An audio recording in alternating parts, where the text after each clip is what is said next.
Welcome to Life on Purpose, where we talk all things health, wellness, and living your life on your terms. I'm your host, Brandy Eilert. I'm a holistic health and wellness coach and creator of Brandy Eilert Wellness, where I help women with adrenal fatigue and chronic stress live a more holistic, purpose-filled life. You can find my content and services at wellness360coach.com/Brandy-Eilert. You can also find me at Brandy Eilert Holistic Wellness Coach on Facebook or Brandy Eilert Wellness Coach on Instagram. Now get ready to learn how to really live life on purpose. Welcome back to the Life on Purpose podcast. When I think about the reason I started this podcast, the name I gave it, Life on Purpose, it's easy to envision a purpose-filled, vital, youthful life, right? Most of us envision this kind of life as young people, full of energy and ideas with our young bodies and glossy hair and tight skin, right? But why are we counting out our older population as a population that are also vital and purpose-filled? It's been an interesting and somewhat tragic trajectory we have taken in Western civilization that no longer reveres, respects, or covets our older population. We've become people who run from aging. We try to hide our age. We try to hide our wrinkles, our changing bodies, our gray hairs, the fact that we slow down, our changing priorities. But why?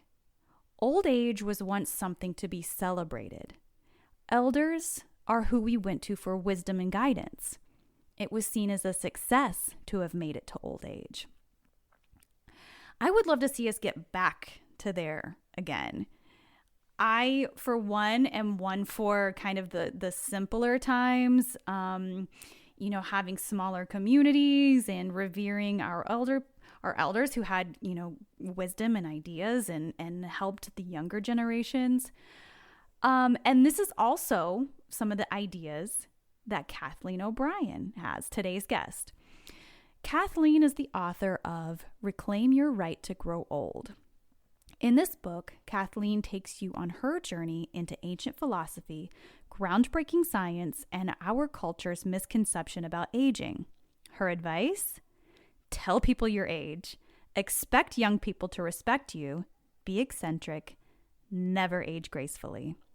Kathleen reminds you that empowerment, peace, and self-knowledge unfold effortlessly when you age the way nature intended. It was my pleasure to have the most beautiful, thought-provoking conversation about all of this and much more with Kathleen O'Brien. All right, Kathleen, thank you so much for joining the Life on Purpose podcast today. I'm so grateful that you're here to talk about this important topic of aging, something that we seem to be running from these days, especially women. Oh, we do. Thank you for having me. Yes, it's a topic I'm pretty passionate about. It was over 10 years ago when I was about to turn 60 that all of this really began to sink in, Brandy. And it's because this culture just doesn't accept the idea that people are supposed to get older. Our culture sort of sees it as sort of a sad ride on the downslope, that nothing really good is going to happen after you turn 50. And, I'm sort of on a mission to change that, to sort of turn that thinking upside down. The challenge is not trying to stay young. The challenge is really reclaiming our right to grow old, which is a natural thing that every human being does. Right. And accepting it. And you are so passionate about this topic. You wrote a book, right? I did. Yeah. Right. So reclaim your right to grow old, right? Which we'll dive into that too, but you also have kind of an interesting backstory before we get into all this fun aging stuff. So people may or may not recognize your voice. Can you talk about that a little bit? Well, they won't recognize it from my voice today. It's like anything else. As I've gotten older, my voice has become a little creakier. But yes, at one point, believe it or not, I was the most heard voice in America. And the New York Times did a front page story on it. No, right. That's so funny. Yeah, it was back. And I don't know if this is before your time, it's certainly not before mine, when people called directory assistants to find out a telephone number. And you would dial 411 and you would get a recording. Well, I auditioned for the job of this voice I was working as an advertising copywriter, and it was this agency that the people who developed the technology were a client of the agency. So they auditioned everybody and they picked me because I didn't have an accent and I could articulate various syllables that they thought that was important going into the technology that they had at that time. So it turned out all these Bell companies bought this product and I was the voice. So all of a sudden, I'm like 80-90% of the country, when you call directory assistance, it would be me. And this is so funny, Brandy, because I would call it. I mean, everybody did back then. Sure. I would call it and I would hear my own voice. And as I hung up, I'd say, "Thanks, Kath." So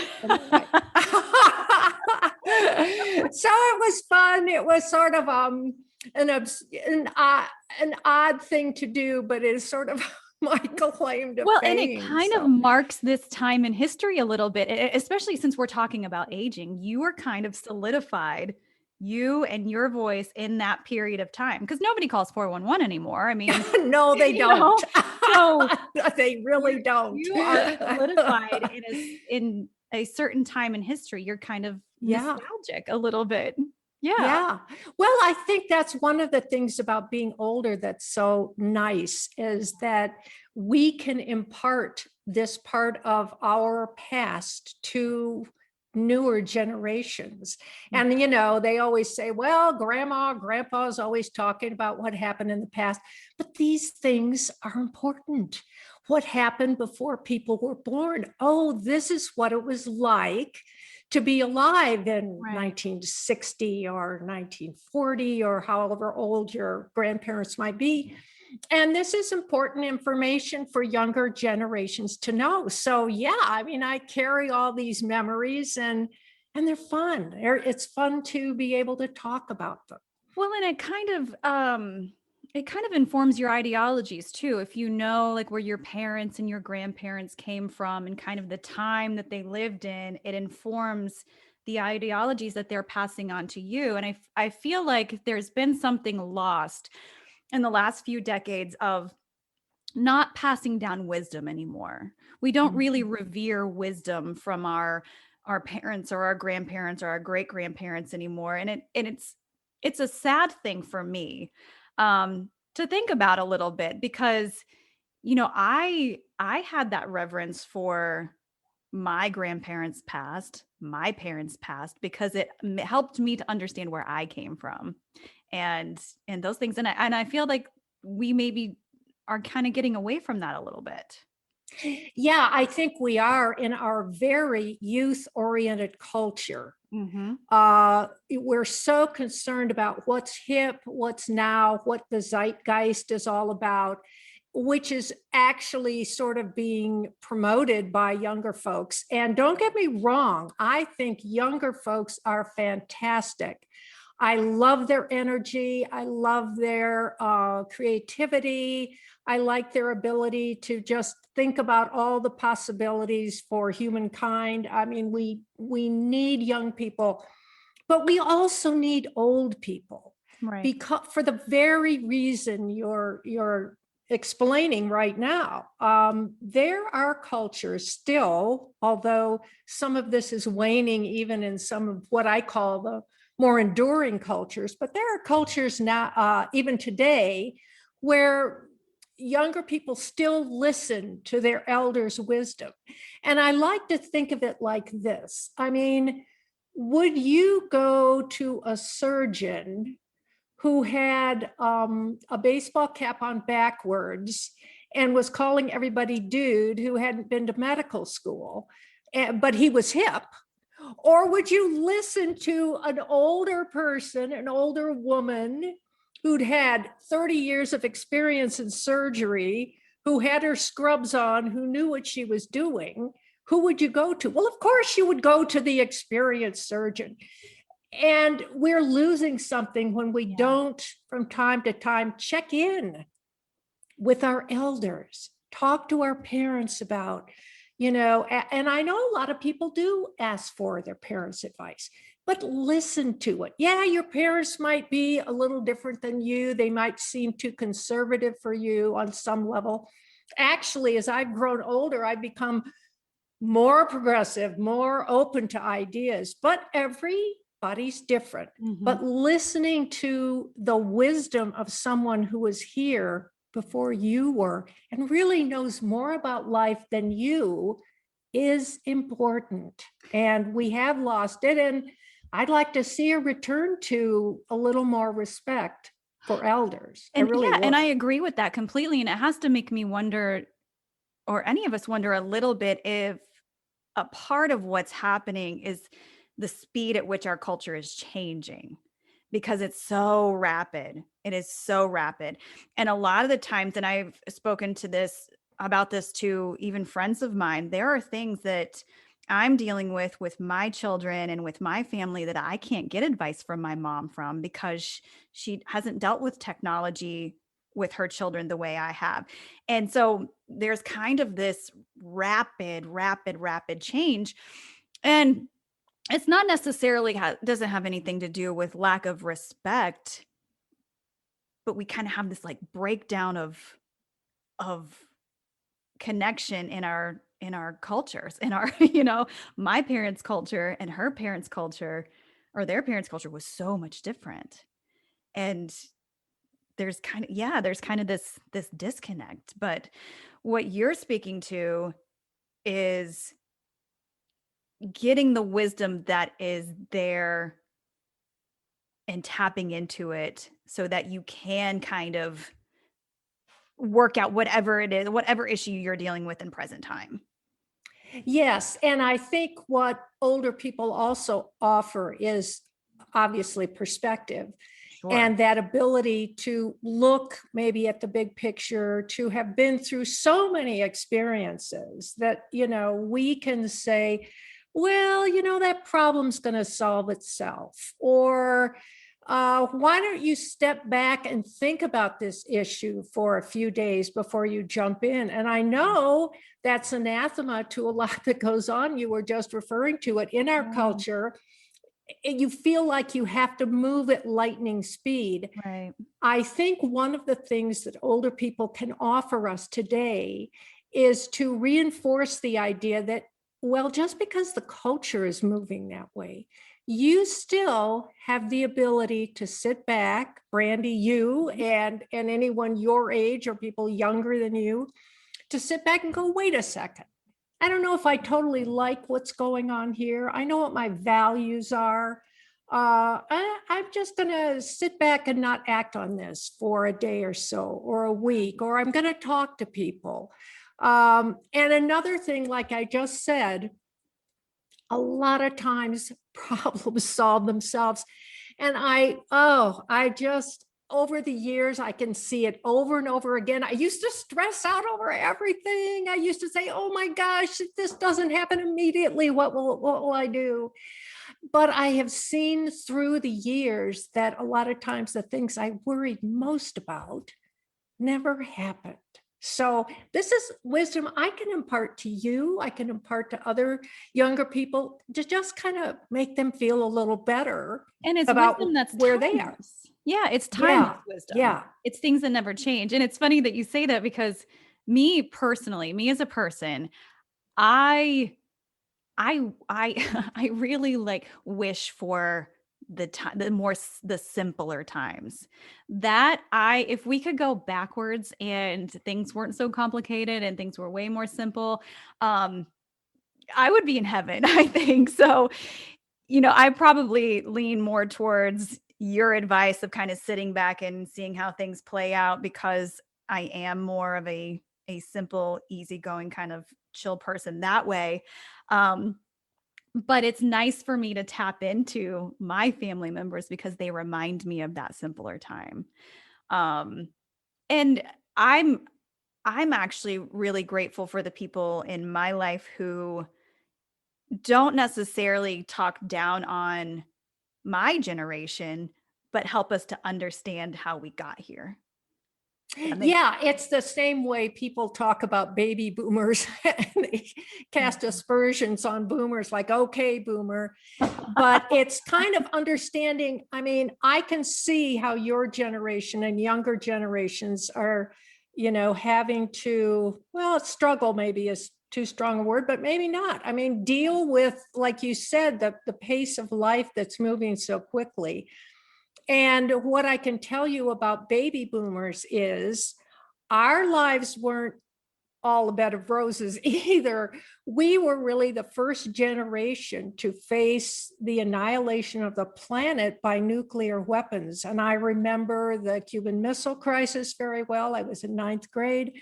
I mean, a lot of these things informed our generation. And it's one of the reasons why we protested so much. We wanted to change things. And actually, we changed a lot of things. Yeah. So, I have to kind of stand up for boomers. I'm on the leading edge of the boomer generation, and I know what we went through. Even though my childhood was pretty idyllic, like you talked about, Brandy, my parents just sent me out the door in the morning in the summer. I could ride my bike. Nobody worried about where I went. Yeah. As long as I came home for lunch, and then as long as I came home for dinner, everything was fine. Well, that was pretty nice. Yeah. But we also had a lot of other turbulence going on. We had people assassinated when I was in high school and in college, and a lot of turmoil. So I think we have to, it's like I point out in my book, every life stage has importance. Right. We have to understand what informs each life stage. So, I have to understand where folks like you are coming from, and I like to think I do.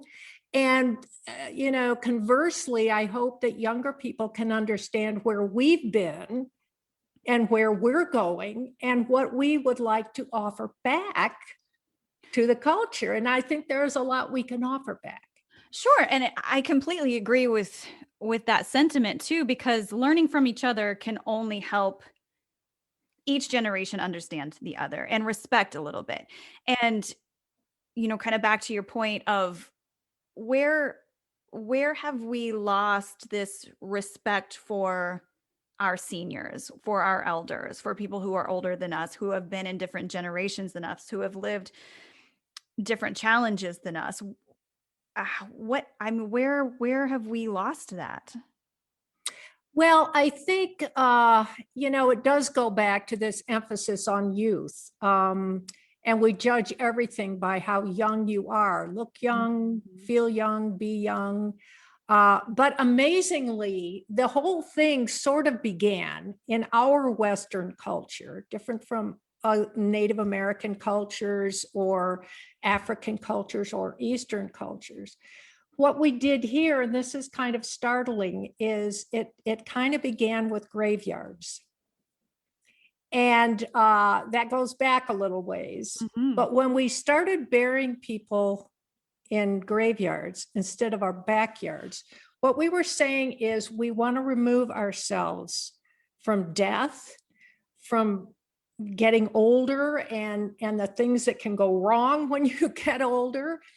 And there was this sort of, and part of it's this Victorian sensibility too, which was a Calvinist sensibility that said, basically, if you have a good old age, if you're young and vibrant in your old age, well, it must be because God shines upon you and you've lived a good life. Mm-hmm. And if you're struggling in old age, forget mental health issues, forget accidents, forget genetics. I mean, it was that kind of feeling. Well, then, you haven't been a very good person. So people kind of wanted to remove themselves from others who were not aging well, mm-hmm. certainly to remove themselves from people who had died and kind of sweep that stuff under the rug. So kind of ignore it. Kind of ignore it. And that was sort of the beginning of, if you're young and vibrant, that's great. If you're not, that's not so good. And then of course you get, a society that's very market driven and kind of picks up on this and then is selling us everything from wrinkle injections to tummy flattening underwear to teeth whitening to all. And the whole point of it is you gotta stay young. But this really flies in the face, and I know you're a believer in this, of sort of a holistic view of your life. Mm-hmm. You can't stay young. You can stay active. You can feel as good as you can feel at a certain age, but you cannot turn the clock backwards. And really, why would we want to do that? If you're going to live a whole life, right, from beginning to end, you need to experience every single stage to its fullest. And the end stages of our lives are some of the most fulfilling stages that we encounter as human beings, because now, and I can see it myself, as I get closer to the end, I can begin to put the pieces of my life together. I can begin to see my place in the world. Who am I really? What's life about? These are big questions. And they're very hard to be answered by people who have not had the life experience of an older person. Because you don't have the whole picture yet. You don't have the whole picture. That is the point. I mean, I'm not saying there aren't philosophers who don't think about this sort of thing. They do, and they come up with extraordinary philosophies which have guided many of us through our lives. Yeah. But in order to really see it personally, you have to have lived these years. And that's why being old is so valuable. To go back and be young again would be to deny the richness of old age. And I don't want to miss a moment of it. I don't. Right. And there was a couple points here I want to touch on a little bit, and that's the marketing aspect. And it also leads me to the point of, these products, these anti-aging products, these philosophies that are being kind of shoved in our faces 24/7 are primarily to women. So, and I'm not sure if this is something that you've touched on at all, but why is it more okay societally or more acceptable for men to age than women? Because I feel like there's not kind of this looking down upon a man who's aging as much as there is a woman who's aging. It seems like we need to remain young and vibrant and that really plays on a woman's psyche. My husband doesn't get up in the morning and worry about his wrinkles or his gray hair.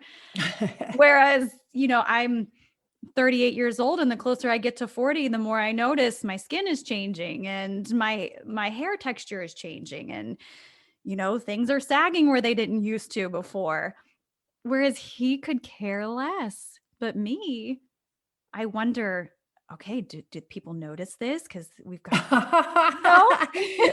well, first of all, you look fabulous. So you got a long way to go to be worried about it. But see, even at your age, you're thinking about it. Oh, completely. And I do think that our culture and our country is sexist. I mean, I think we expect women to always be youthful and beautiful and attractive and sexy. Quiet. And quiet, which I've never been. So I've never fit into that little mold. Sure. But and I think that also plays into ageism too, sexism and ageism combined together. And actually, it's not just younger people who have sort of pushed this idea that youth is better and women should be gorgeous throughout their lives. Older people do this too. We are sort of our own worst enemies when it comes to this. I know a number of women who won't tell their age. And, when a woman doesn't, I mean, I'm happy to say and proud to say that in a couple of weeks, I'll be 73. I'm proud to say that I have survived these years and, with things pretty much intact, and I feel great about it. But when women particularly, and men too sometimes, are afraid to admit how old they are disparaging their own old age. They're saying I'm not good enough. I don't deserve your attention. If you actually think I'm 80, for instance, I got to pretend like I'm 65 and then maybe I'll be relevant. Well, we're relevant just the way we are. And when we buy into that myth of irrelevancy, because we're older, we are fomenting, all of these negative stereotypes that go with it. Yeah. So you're not wearing it, not you particularly, but older people aren't wearing that age as a badge of honor. So by hiding it, you're saying, I'm ashamed of living this long, or I'm ashamed of, which seems crazy because that seems like a badge of honor that you've lived a long, fulfilling life, hopefully fulfilling, but at least a long life, that you would want to kind of be proud of that. You would think so, but in this culture, I mean, there's a lot of work to do to kind of shift this paradigm. There's an interesting story. I don't know if you probably do, who Ram Dass is. He was a Harvard professor who sort of went off to search for his own spirituality and, sort of garnered a following of people, kind of a new age guy, pretty smart. Yeah. And he went to India to study, and then he came back to the US for about 20 years. So he decided he was going to go back to India because he hadn't been to this little village where he had spent so much time. So he took this long trip, the plane, the train, the bus. He finally gets to this little village. He hadn't been to India in 20 years, and he sees his friend from a distance, and his friend comes running up and hugs him and says, "Oh, Ram Dass, you're old." And Ram Dass was kind of taken aback. He looked at him and he said, well, of course, he'd been in the US for about 20 years in our culture. And he said, well, I think I look pretty good. I take care of myself. What do you mean I'm old? He said, oh, Ram Dass, no, what I mean is you're old. You're an elder now. We will listen to you. We will respect you. You're at the top of our society now. You're the one we come to for advice. Being old is a great honorific. It's a badge of honor in our culture. And what a difference. If somebody says to you, Brandy, you look a little old today. I mean, that, you recoil. Like a gut punch. Yeah, because old is such a pejorative and in this culture, but it isn't everywhere. And, we can borrow a little from these other cultures and learn something about the fact that being old is not a bad thing. Well, it's so funny when you were telling that story, and just as you were getting to the part where he said, "Oh, you're old," I just remember, "Oh, who's that?" Like, that's so rude. Well, But wouldn't you really, think so? Yes. yeah, because right, in our culture, if somebody says that to you, you're like, "Oh, that's not nice." No, why would you say that? My heavens, where did you come from? Yes, Right. But exactly he was right. meaning it as a compliment. I love that. I Yeah. love that. Yeah, it's a great story. And I think that it just points up the great difference between a culture that respects all of the stages of life and a culture that simply seems to think that, well, life kind of ends at 50 and you got to spend the rest of it, pedaling as fast as you can Yeah. to keep the aura of youth going. And I'm here to say you don't. Yeah. Just a personal story. I was sitting here thinking about this as you were speaking. My husband lost his father almost 4 years ago. It'll be 4 years ago in July. He actually passed away just hours before we gave birth to our third child. Oh dear. And I remember my husband just feeling kind of resentful of losing that time because his father was newly retired.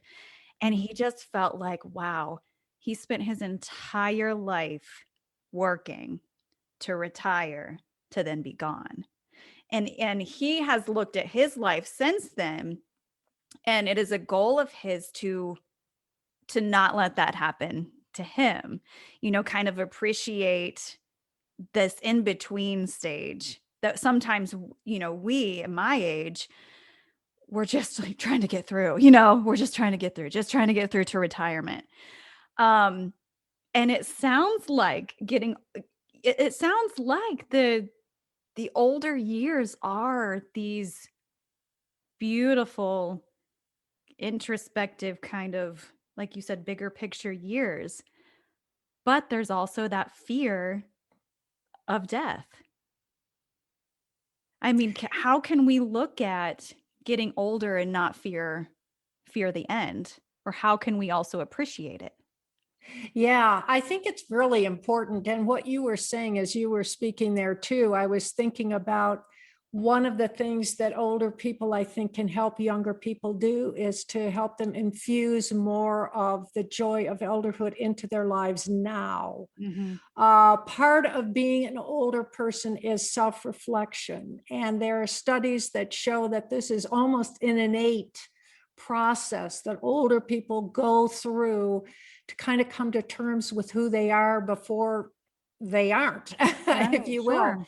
So one of the things your husband and you can do, and other young people your age, is to try to be more reflective, try to stay more in the moment. It's Yeah. hard. It's hard when you've got children and careers. I know it's hard because I remember it myself from my own history, but I wish that I had spent a little more time. Me time. Me time is important because as you Yeah. get older, that me time becomes exaggerated and you actually can indulge yourself in doing that. And that is one of the reasons why studies show that older people are more reflective. They tend to become more spiritual, whether they are religious or not. But Mhm. even if they aren't, they don't follow any religion, they still become more interested in spirituality. And all of it really seems to say that it's your time of life to kind of prepare for this next phase, which is death, dying and death.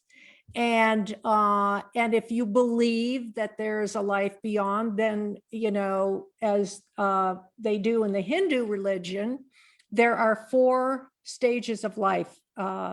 Basically, there's childhood, where you take everything in, what they call a householder, where you take care of everyone, which is what you're Yes. doing right now. Yeah, You're correct. right in the middle of that. Mhm. And then there are actually two stages of there's elder and ascetic, which doesn't sound good, but actually it's more about really preparing yourself for reincarnation, which is what Hindus believe in. Mhm. But they actually devote 2 stages of the 4-stage life cycle to your later years. That's how important they think they are, because they believe preparing yourself for death is important. Now, do you have to think about it all the time? No, of course not. But you do have to come to terms with it on some level. And we don't talk about death enough in this culture. And we kind of put people away quickly. We get them in the ground, we cremate them. We don't want to spend any time thinking about them. I mean, we love them certainly, but we Sure. don't want to think about that process. Because And it in order, reminds us of our own mortality if we do. yes, of course. Yeah.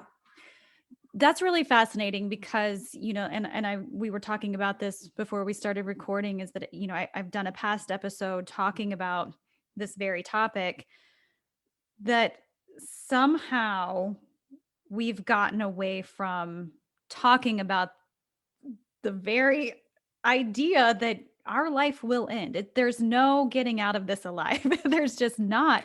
And we tried to ignore that instead of embracing and accepting that. And I think that makes it really difficult, especially for those left behind, to not have had those conversations along the way.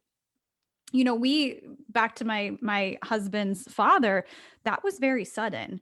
And it's not something that any of us had spoken about with him. I know, it wasn't something they talked about. So we don't really have this appreciation of that process, which made it kind of this massive gut punch on top of the fact that you've lost somebody that you love, but that along the way you didn't prepare. How important is that understanding of life from the beginning to the end to really appreciating those later years?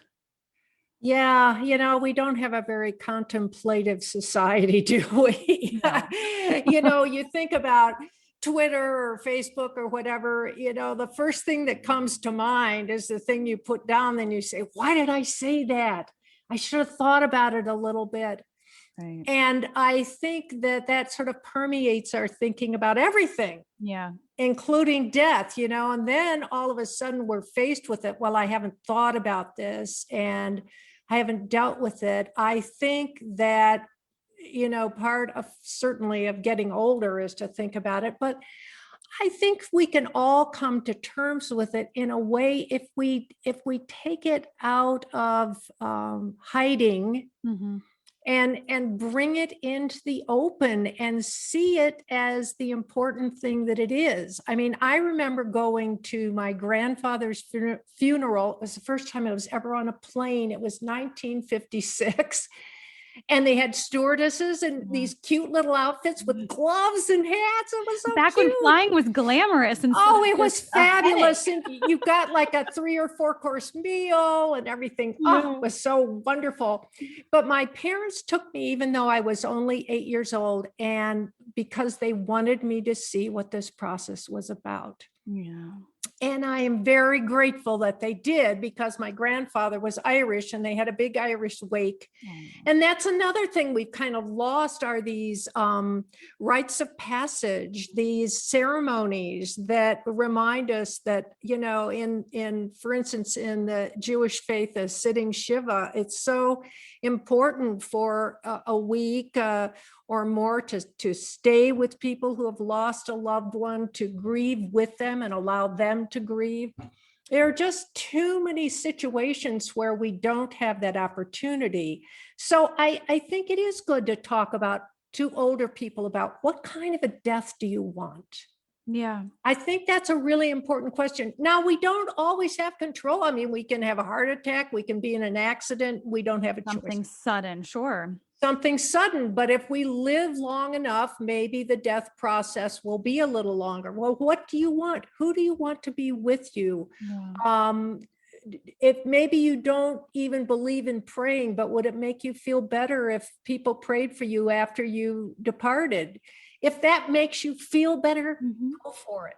Talk to people about not just the financial aspects of leaving this realm, but the psychological and emotional aspects. Here's what I want you to do for me. I want you to visit my grave. I want you to pray for me. I want that, believe it or not, does alleviate some of the fear, because you feel, I think we're all afraid that, well, people will forget me and I'll be all alone. Well, there are ways to circumvent that by talking about it. And we don't, you're right. We just don't talk about it, and we need to. Right. Nobody wants to feel irrelevant in life or in death. And or being alone at the end. And I think that's something that we've talked about on this show before is we've kind of gotten away from these, I don't know if rituals is the right word, but giving our elders who are passing on the respect of not being alone when they do. And it was no more apparent, and I don't want to be controversial in saying this, but it was no more apparent than during the lockdowns, with people dying alone in nursing homes or even hospitals, and I think that was probably one of the more sad things to think about, because my husband also has a 97, 98-year-old grandmother. I can't remember, one of those 97 or 98, who was locked down in a nursing home this whole time. And we remember thinking, the last time we saw her could have been the last time we saw her, because nobody was allowed to hold her hand or be with her. And I think, again, not to be controversial, but I think that those rituals are important too, to be able to be with our elders as they pass on, and have these rituals, like you said, of whatever your religious beliefs may be, or whatever the rituals within those beliefs are still important. And I think we're getting away from those as well, because that is a sign of respect of that person's life. And right, what you said earlier is also having that conversation of how they want their death to be, and honoring that. I'm very clear. My mother and I have talked about this. I'm very clear about what her wishes are. She's not very old. She had me very young. So, I feel like, God willing, I have a lot of years left with her. I'm sure you do. Sure, but we have those conversations. I'm very clear on that. I hope that, we can have these open conversations with my children. They've experienced the loss of a grandparent, which was very hard. But like you said, that is a very important part of life, and an important stage for youth to accept and understand.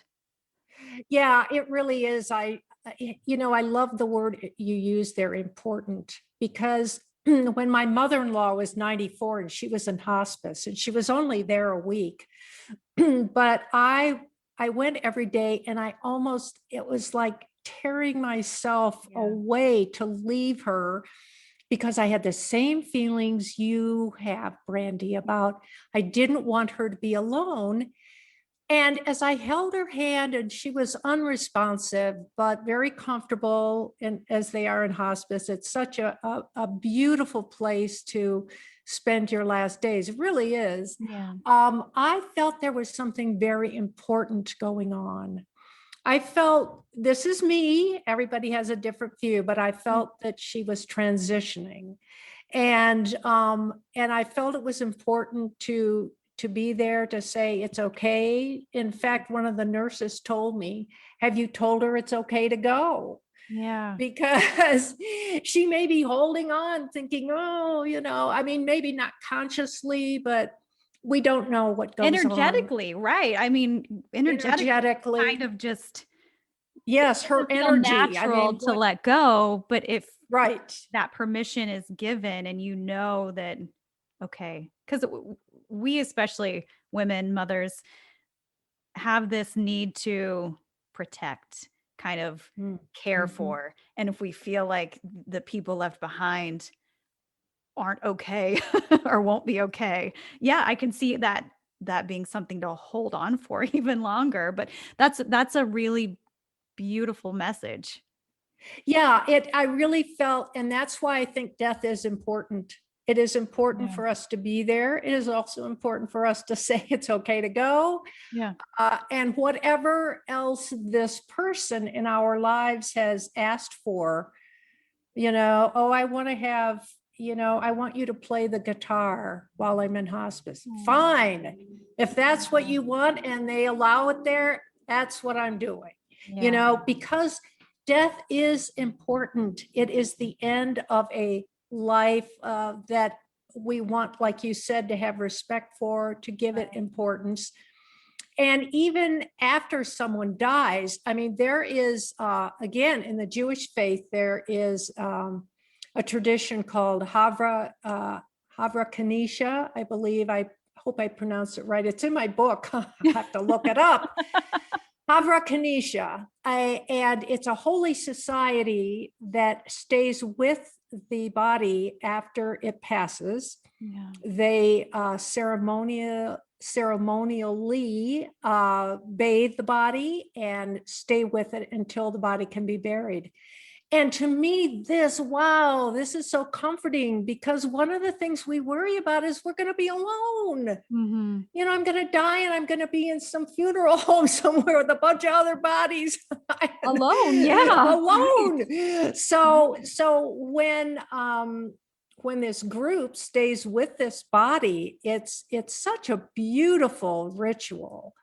And it must be comforting to the people who are loved ones of the departed, but also to the departed, because the departed knew that this group was going to be there. Right. And who knows what value there is in knowing that you're not going to be alone. So I think it's lovely. And I wish I could have something like that. Sure. I mean, you're right. I feel like it is very important, especially for the people left behind, because that it's their process too. It's their process of having this time period, this grieving period, this transition period, also for them to be introspective, to honor, to appreciate the whole picture of that person's life, and be able to really grasp that. And you're right. I mean, you mentioned earlier on that it's very quick when someone passes, death to ground or cremation or what have you. There's not really this period where we honor them anymore. We don't have these rituals like we used to. And I love the idea of having that, because those of us who are getting closer to death may make the end a little less scary. Yeah, I think anything any of us can do to make it less scary, we should do now, while we're cognizant, while we're very much alive. I think thinking about it, and it doesn't have to be a burden like, oh God, now I've got to think about death. No, it's like it's your choice. Right. What do you want? What do you want? Yeah. Well, here's what I want. I want people to pray for me. I want people to stay with me. I want to hear music. Well, then tell them, write it down, whatever it takes, because that will give you some comfort about your own death. Because as you pointed out in the beginning, it is inevitable. No one sails out of here without going through that process. You got to go through that door. Right. And what can we do to make that better? There is nothing wrong with asking that question. And there is nothing wrong with telling our loved ones what we want. Absolutely. Gosh. And that's such a deep topic. And I appreciate that part of the interview, and you kind of dive in deep with me on those. So sometimes we go off on these more introspective topics. But I want to kind of go backwards to the more physical parts of aging. And why? So in your book, you talk about the idea of stop trying to age gracefully, because we're always trying to outrun wrinkles, saggy skin, pigmentation, gray hairs, whatever it may be, whatever your vice against aging is, we're always trying to run from it. Why to you is it important that we just not worry so much? Well, I guess I don't like the term aging gracefully. I have had little, not arguments, discussions with people about Fiery discussion. yes. And I have some older, much older friends who would argue that they want to age gracefully. My problem with it is when you don't ask a little kid to be a little kid gracefully. Yeah. You tell a little kid, just go out, have fun, be yourself, enjoy yourself. So when people say, I'm trying to age gracefully, it's as if they are doing it for someone else. Because being old is a bad thing, ergo, I have to be graceful about it. And my feeling is it is a good thing. You can be graceful or not. And you can be eccentric, you can have fun, you can get a tattoo, you can dye your hair purple, you can speak out about your politics if you want. You can argue with people about that if you want. You can. That sounds like my worst nightmare. Yeah, I've got a lot of strong opinions that I keep to myself. So maybe when I'm your age, I'll be able to do that. I do it a little more, but I also try not to be rude. Oh, as we talked about being rude. But yeah, I mean, I speak up a lot more now than I did when I was your age, for sure. But to There's me, that wisdom again, and I can't wait. yes, exactly right. Yeah. Because the point is, part of getting older is to discover who you really are. Yeah. Who am I really? Because I've played so many roles. I've had to conform so often in various careers. And I know that, you would feel the same way about that. Yeah. And so, but now I don't have to do that. And darn it, I'm not going to do it. So yeah, should I be graceful? I don't know. I mean, in certain circumstances, I can be graceful so that I'm not rude or I don't hurt people's feelings. But on the other hand, there's nothing wrong with being old, and I don't have to do it gracefully. I can do it any darn way I want to do it. And that's what I'm going to do. So that's my advice to people who are my age and older or even younger. I love that idea because, yeah, like you said, I had never really thought of that as being, when somebody says age gracefully, that it's kind of like them saying, well, your wrinkles offend me. Yes. Yeah. Why are you just in the background being graceful? Why are you out there showing everybody that you're old? Well, you know why? Because I am old and I'm happy about it. And, if you don't like it, well, I'm sorry, but I have fewer years left than you. I don't mean you, Brandy. Well, sure. I do actually. But the point is, so because I have fewer years, I want to make the most of them. Why am I going to waste them? Sure. Exactly. And there again is that wisdom that I can take, or somebody my age can take from you and say, why do we care so much? Why do we care so much? If you're and that's kind of something that I tell my kids a lot. You're allowed to have an opinion as long as you're not disrespectful or rude about it. Your opinion is your opinion. How you feel about something is how you feel about something. Don't apologize. We can talk, we can have a conversation, but the whole rude thing. So, and it's funny that I give that advice because I was terrible at taking it when I was their age. I'm still pretty terrible at taking my own advice, but sometimes when I'm leafing through my book, looking something up, like how did I pronounce that or whatever, I actually have to tell you this. I sometimes say, Kath, you need to take your own advice more often because, it is hard. And what you're telling your children is beautiful. And believe me, being the mother of a guy who is now middle-aged, I can tell you that you think they don't pay attention, but they do, and they remember, and they do exhibit these characteristics you're hoping they're going to have, which is very rewarding. Yes, they will. And it's very rewarding. You'll we're love it. getting ready to go through like I said, my son's getting ready to be 13. So we're kind of starting like the teen years. And then I've got a daughter who's in her preteen years. And then we have a preschooler, so we've got all the phases going on. But I have heard that those phases with your adult children are some of the most rewarding. And I think that's another reason why some of us hold on to our youth, is because we don't want to let go of our babies,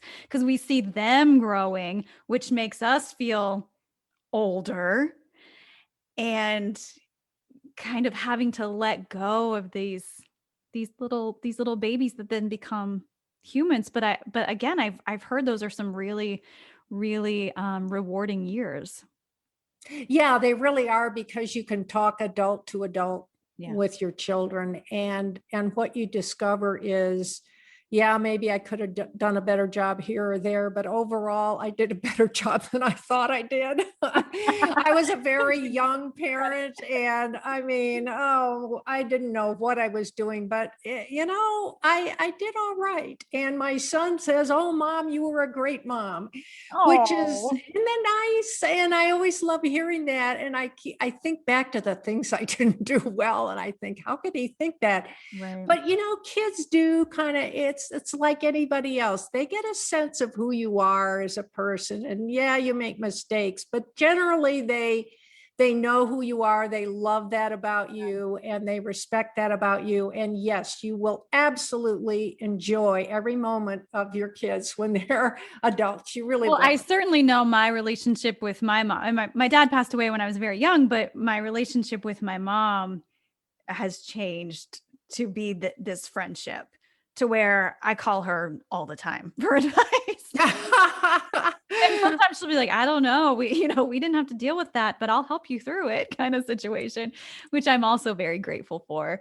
So I love how our relationship, through her getting older, and it's strange, because I sit here and I think about aging, and we watch our parents do it, but it still doesn't, for me personally, and I can't speak to anybody else, it doesn't change anything for me.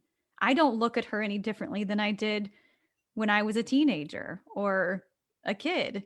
I mean, she's still my mom. She still looks the same to me.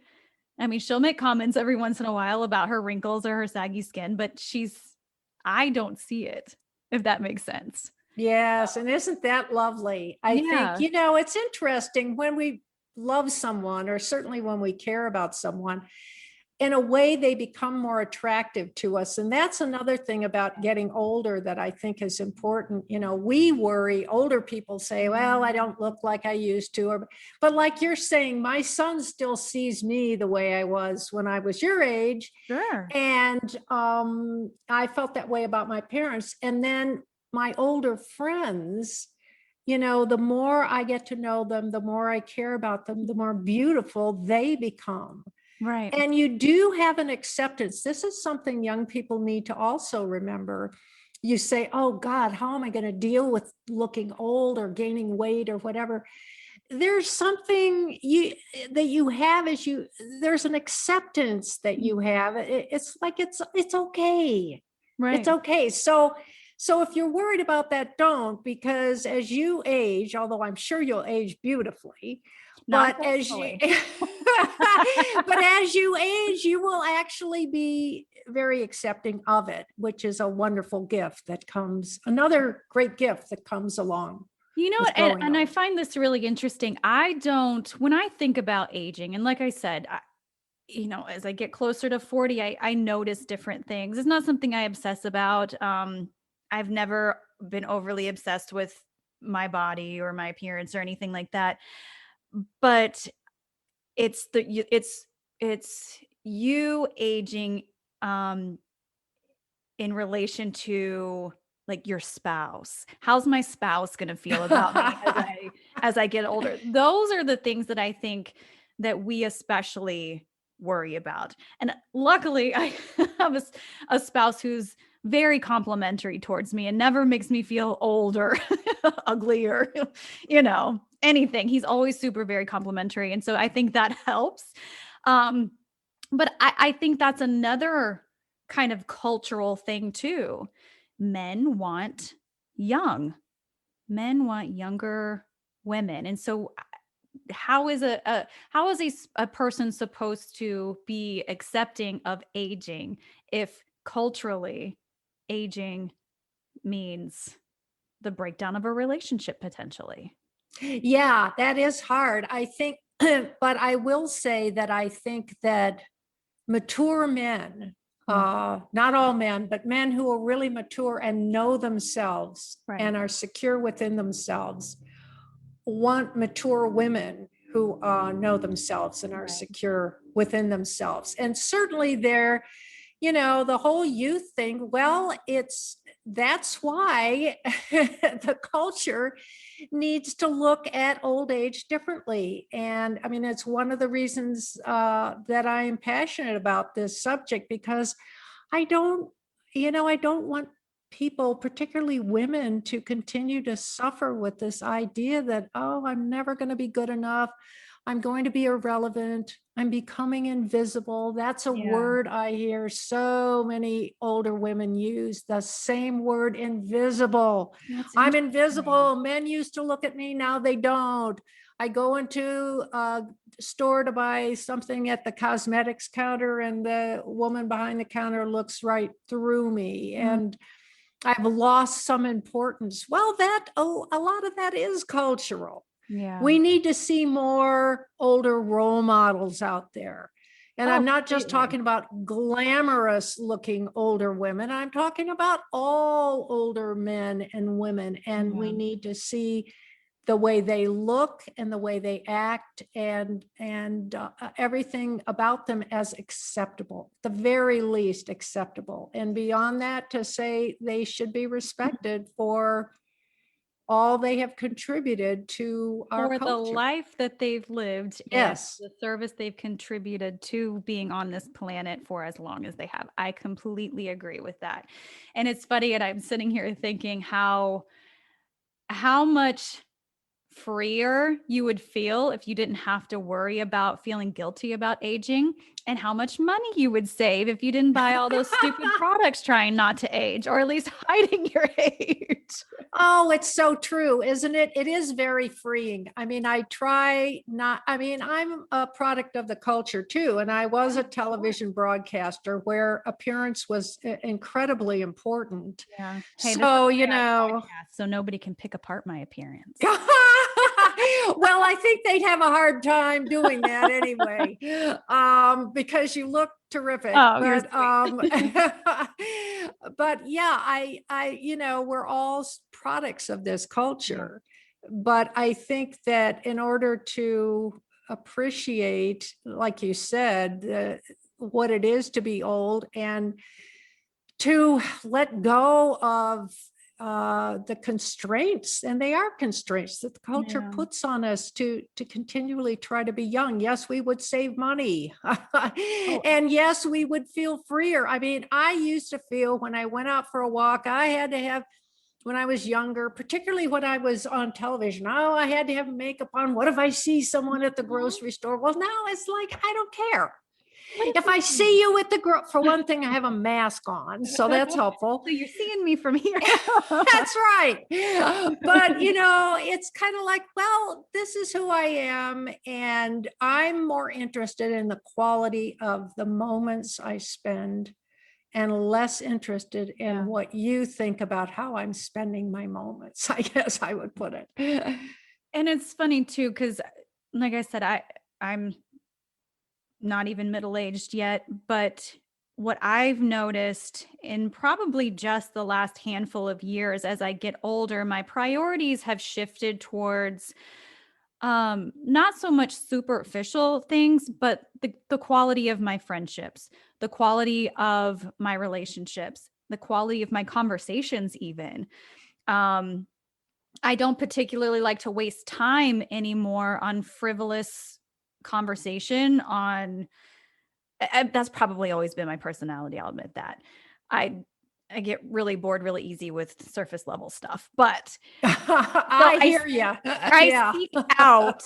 seek out more meaningful conversations, more meaningful friendships, more meaningful relationships. And I feel like in general, that's part and parcel to aging in and of itself. Kind of like what you said of just, okay, I don't care anymore. Yeah, you're I have the already, right to live the life the way that I want to because I don't have much longer, yeah, I mean, I hopefully do, but you're already exhibiting, I yeah. think, Brandy, those characteristics which become sort of solidified as we all get older, is that I feel that way too.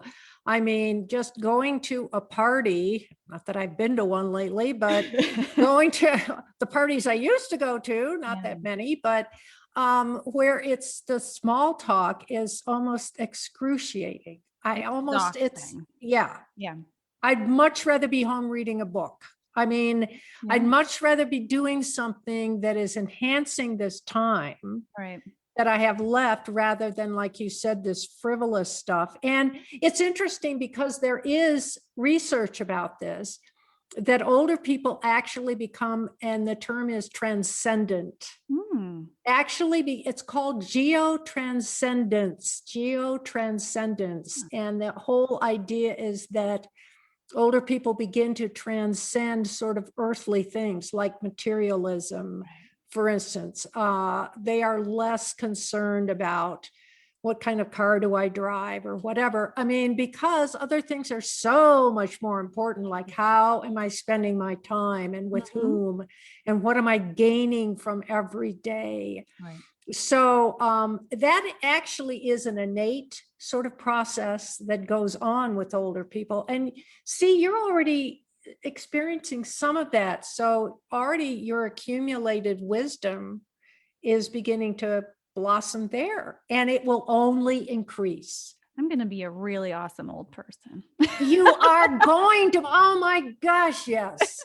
I can't wait. Well, I may not be around, but I'm going to think about you when I'm 73 and think about how awesome of a person you are. And I want to be just like you. So oh, thank you. I want to care not one bit about what anybody thinks about me and Yay. be just happy.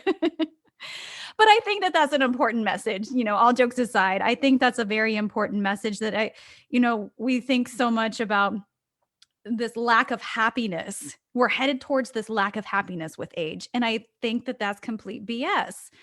And if you think like that, if you think about, I'm just going to be unhappy and lonely and in my old age, I want to be vital and vibrant in my old age. I've not spent a whole lot of time thinking about it, to be quite honest with you. But however it happens, happiness should be the goal, right? Oh, absolutely. Absolutely. That is so true. And I think it's appropriate that you're not thinking about it too much, because this is where you are in your life and you have other things that you need to deal with. If you were a Hindu and one of your 4 life stages, you're a householder, as I mentioned, and that's your focus is to keep everybody together and keep things moving along. So yeah, I think, happiness is so important. And actually studies show that older people tend to be happier for the most part than younger people. And I think it's because of this perspective they have and this ability to be resilient, because they've been through so many ups and downs and they kind of see things for what they are. I mean, you've already experienced some of that. Well, just imagine how you're going to feel when you're much older. There's a real feeling of peace, I think, that often comes over people as they age, because they can put those pieces together and they feel Right. better about who they are. And I That's imagine important. when letting go of kind of the superficial aspect of youth, because we all have kind of this superficial aspect of youth. We have a youthful appearance, we have a youthful body, we have youthful mannerisms. And I think those, are accentuated and a focus is put on those, especially like we talked about earlier in the marketing and everything that we see on TV. It's kind of revered, but at some point those things fall away, or at least I hope they do.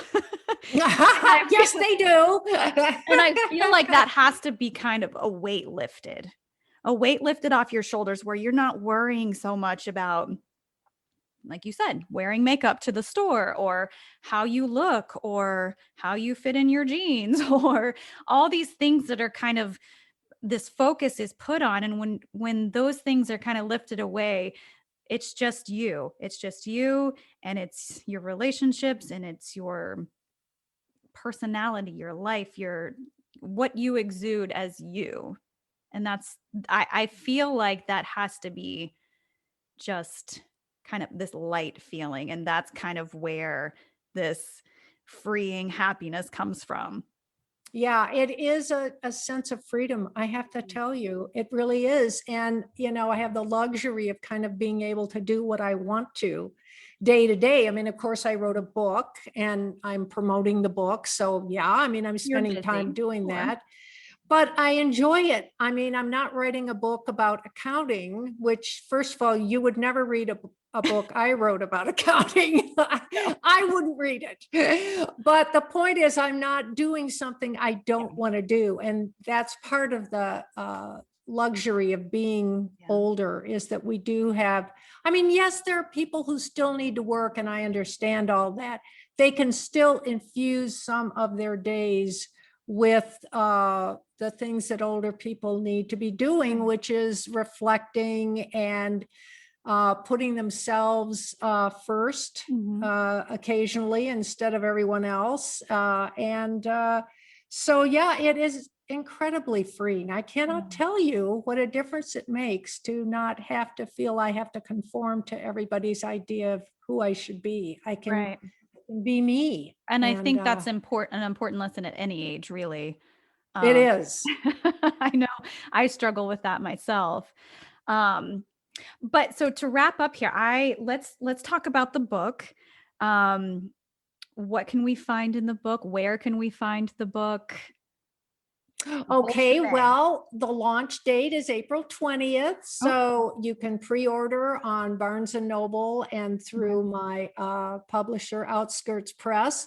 And you can go to Amazon and they will order the book starting April 20th there. So, there are outlets, and I'm assuming there are going to be more. My publisher says there will be more, so that will be good. I would say the big message is, it's been really what we've been talking about, and it's the idea that being old is not only maybe the most important experience you're going to have in your life, because it really is the time when you figure out who you really are and what your purpose perhaps has been here and where you're going from here. But it is a time of great freedom and fun. And I guess I just want to flip that stereotype upside down.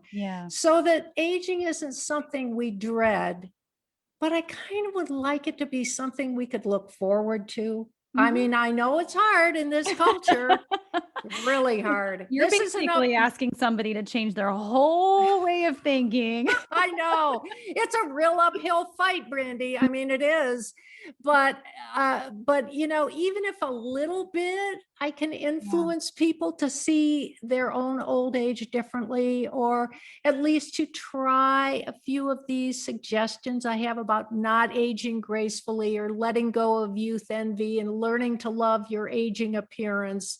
and expecting respect from younger people, all of those things. If even a little bit people can do that, well, then I feel I've contributed something. And gosh, that would be my wish, is that we could have a better understanding of what aging is and a better appreciation of older people. And having more conversations about it, because I've enjoyed this conversation so much. Oh, me too. Yeah. Oh my gosh. I wish you and I were in the same room and we could just have a cup of coffee. Oh, and that'd be continue great. talking. Yeah, I'd love it. Well, I can tell you, I mean, you've definitely touched me and given me a lot to think about. Like I said, I don't think about aging all that much, but I feel like there will be a point where I will. And you've given me a different perspective on that. So a lot to think about. Oh, good. Yes. Well, good. I accomplished something. You did. Oh, great. I feel good about that. You did. So I appreciate this so much. And I will put all the links to your book in my show notes. And I hope it's a huge success and people get just as much out of it as I did. Well, thank you so much, Brandy. It's been an absolute delight talking with you. It's a pleasure. So thank you so much, Kathleen. You're welcome. Thank you.